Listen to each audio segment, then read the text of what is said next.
Hello, friends, and welcome to the weekly moon update. In these videos, we talk about the moon energy for the current week, as well as a little bit of astrology. In this video's case, we're talking about August 11th through August 17th. And technically we have a last quarter moon week, which normally I would say is a time where you should start slowing down.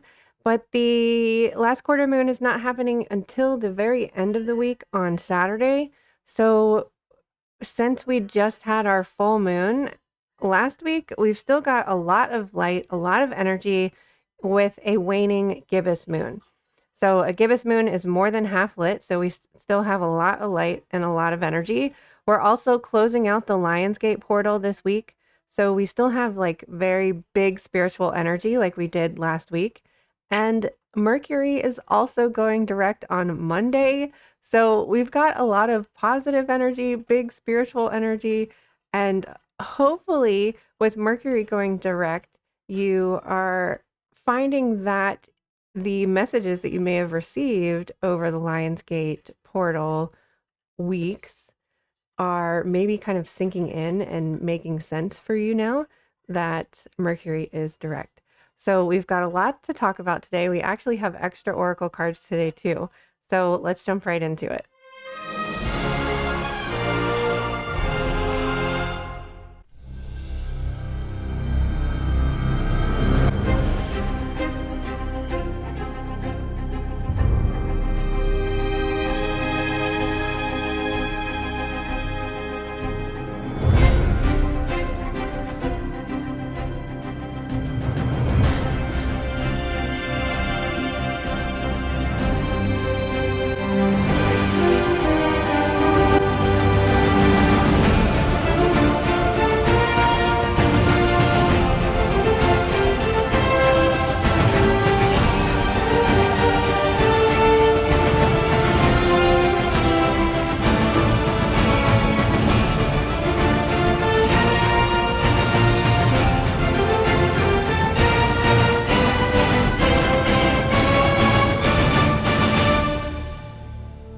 So as you can see, the moon is entering its last quarter phase on Saturday.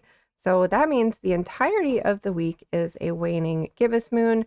And like I said earlier, that's still lots of light and lots of energy because our full moon was only a couple days ago. So we've got lots of light, lots of energy. And then after the last quarter is when we're going to start to hit that waning crescent phase. So that's when your energy might start to decrease and you want to start prepping and getting ready for a lower energy time. So this could mean using this week to do some meal prepping so that you have lots of nourishing foods and beverages around you during the new moon. Or this might be just like planning your days off so that you're able to find some time to rest and relax on your days off instead of using them to like run around doing chores and cleaning and that sort of thing. And we probably have cleaning on the mind because we're kind of getting close to Virgo season and the Virgo moon cycle. So that's when we start to get that kind of like it's a spring cleaning kind of feeling, but more of like a getting ready for fall cleaning kind of energy. So technically we are in the sign of Pisces on Monday, but as you can see, the moon enters void of course at 2:54 a.m. So for the entirety of Monday, the moon will be transitioning. And as you can see, it won't enter Aries until 6:33. So it's quite a long transition from 3 a.m. until 6 a.m. the next day. So that's 27 hours, right? So Monday's going to have that kind of in-between feeling, which I do actually really like the transition from Pisces to Aries because I tend to be kind of floaty and spacey and dreamy with Pisces energy. And then I feel that fire kick in when we move into Aries and get motivated to start moving again. So I do really like this transition, but again, it is that kind of in between. It's not really Pisces, it's not really Aries, it's somewhere in the middle as the moon transitions.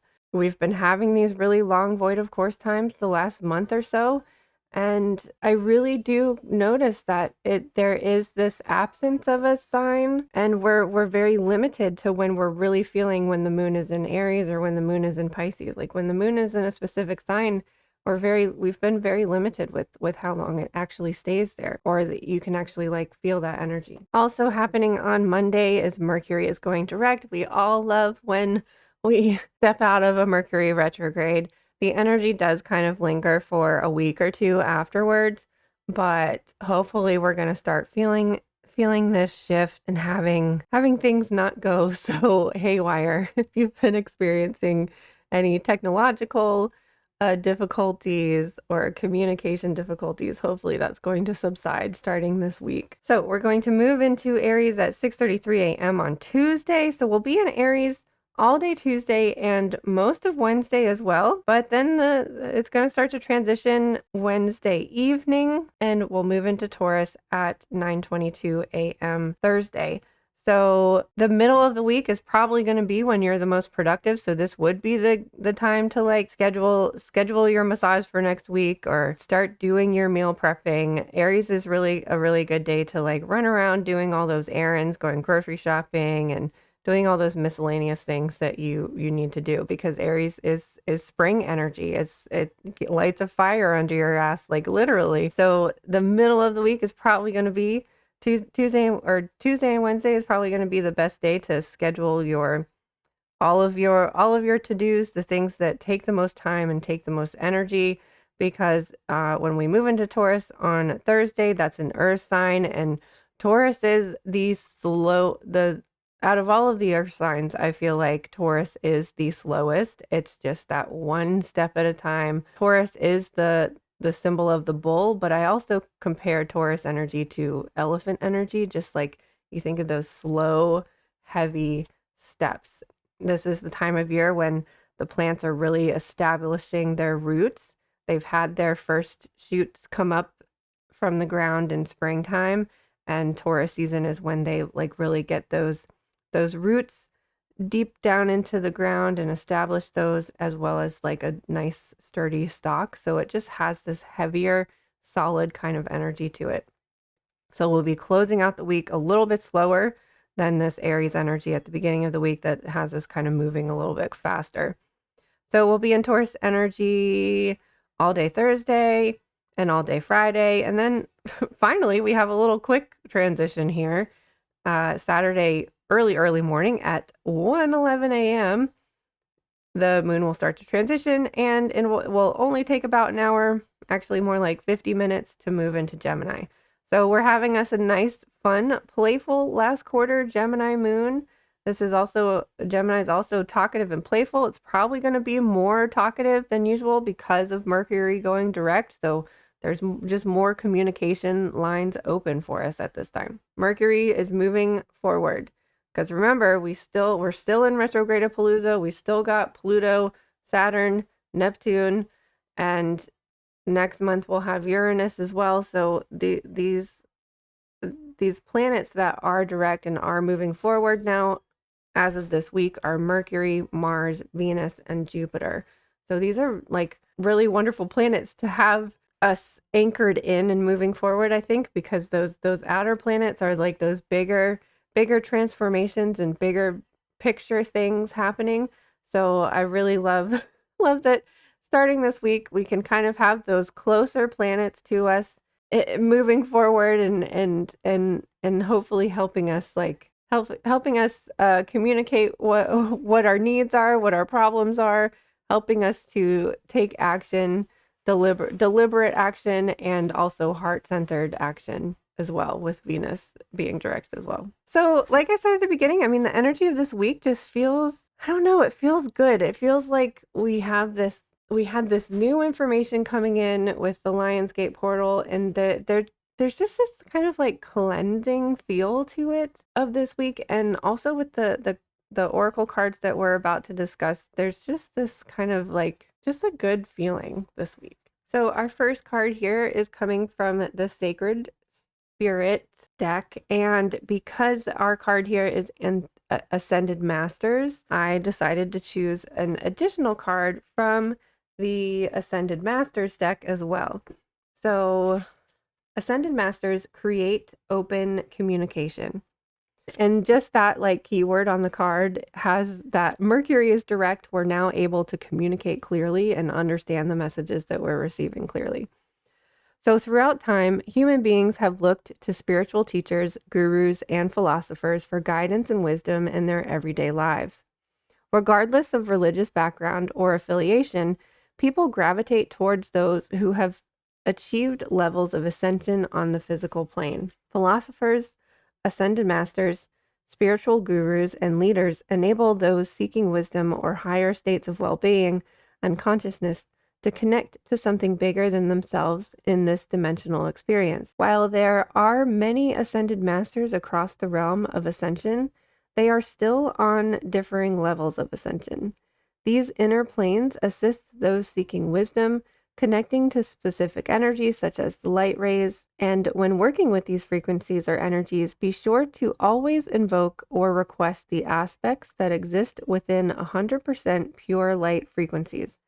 Ascended masters still exist with a dual polarity and still have specific purposes and functions relating to the earthly realm. So that was a very long-winded way of saying, like, always ask for positive influences when you are opening up to spirit and connecting to something else.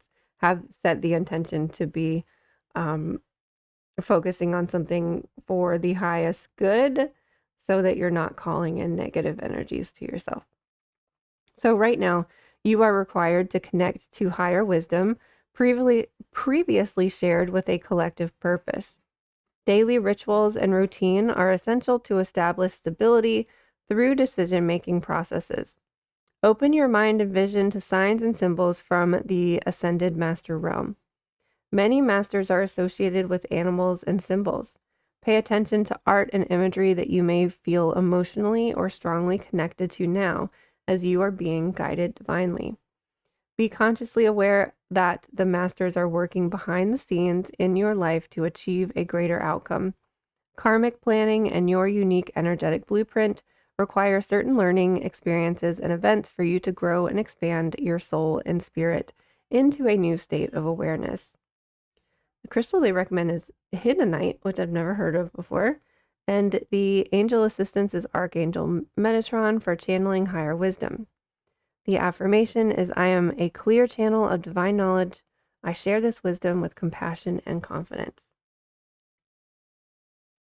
So like a lot of the cards that we receive, it's asking you to pay attention to the signs and symbols because those are messages, and just be open to all forms of communication as well. So the Ascended Master that we received are blue beings. Light transmission, wounds healed, important information, and charging up. So there are many names for these beings, such as extraterrestrials, star people, star ancestors, sky people, and more. Whatever they are called, they are divinely inspired, evolved beings existing in dimensions that we can't even comprehend. These dimensions are alternate realities, and so far in the future that these bright ones see beyond anything that troubles us now. These overseers of the cosmos are like angels in the sense that they are expressions of the divine, fully connected to the heart of Source. Star beings exist in multiple forms, and in this case, appear as blue beings. They are here to transport you energetically to their healing sanctuaries so that they can be whole and healed. They come in peace, radiating the highest light frequencies that can assist you on all levels of healing. They work on a quantum level, and thus, when their healing touches your life, the root cause of any disease is illuminated and completely healed. If the world feels overwhelming or intense, know that the hands of life are upon you now. Take a moment to retreat to a safe place to cleanse and recharge your energy. Don't feel guilty about it. You don't need to be constantly in the limelight or in the service of others. This is not a time to sacrifice your own well-being in order to serve others. Take the time to recharge, observe, and review how you feel. This is a deeply healing time for you, You may have been on this path for a long time and experienced miraculous and healing moments, but now you are going deeper. This is about healing from the inside out. Be open to learning new information and gaining insights about your life that will bring you a deeper state of wholeness and a connection with yourself. Cosmic beings are surrounding you now and are leading the way on this ever unfolding journey. So it really feels like it's a good idea to take this week to, especially with Mercury going direct, to kind of make sense of the information that you may have received over the Lionsgate portal. This also feels like a time to be slowing down and really preparing for that Virgo moon, because our Virgo, the Virgo archetype is the healer and the helper. So I don't know, I'm just feeling like we're being pulled towards this new moon, and we're really being asked to integrate and allow, and to kind of let things sink in and let things settle. So our crystal for this week is green aventurine, a stone of growth. Whatever it touches flourishes. It activates the heart chakra, opening your heart to receive your blessings. Green aventurine helps manifest more abundance in love, money, work, and creative projects. It encourages prosperity, inspires new ideas, and brings good fortune of all kinds. The affirmation is, my heart is open to receiving blessings. So again, I feel like just the energy of this week is being open to receiving and integrating. And the chakra card is a sacral chakra. So we've got heart and sacral this week. Unbridled passion. You are passion incarnate. Your seductive and sensual energy weaves your relationships with intensity, reconnecting you with the ecstasy of creation, both within and without. Your soul is nourished by your desires, allowing you to manifest your deepest and truest intentions with enthusiasm. Let this wild and sexy energy flow freely from you. It is one of your soul gifts. Cultivate it accordingly. It also seems like we are receiving like creative energy and like inspiring energy through this Leo season. And I mean, Leo rules the fifth house of the zodiac of creativity and like the things that we birth into the world, the things that we like create, co-create with spirit, and like the art that you put out into the world, and also kind of seeing life as art, of perfecting yourself as an art form, of being like the most authentic version of yourself, are kind of lessons that we can learn during Leo season. And then when we move into Virgo season, it teaches us how to bring that into the everyday. So we've got blues and greens and oranges. So I hope that you have a wonderful week. I hope that you're able to use this waning gibbous energy. Get ready for our new moon next week, and hopefully heal and integrate any wisdom and spiritual information that you may have downloaded during the Lionsgate portal. And I just hope that you have a wonderful week. Thank you again so much for being here. I can't wait to see you on the other side of the looking glass again sometime soon.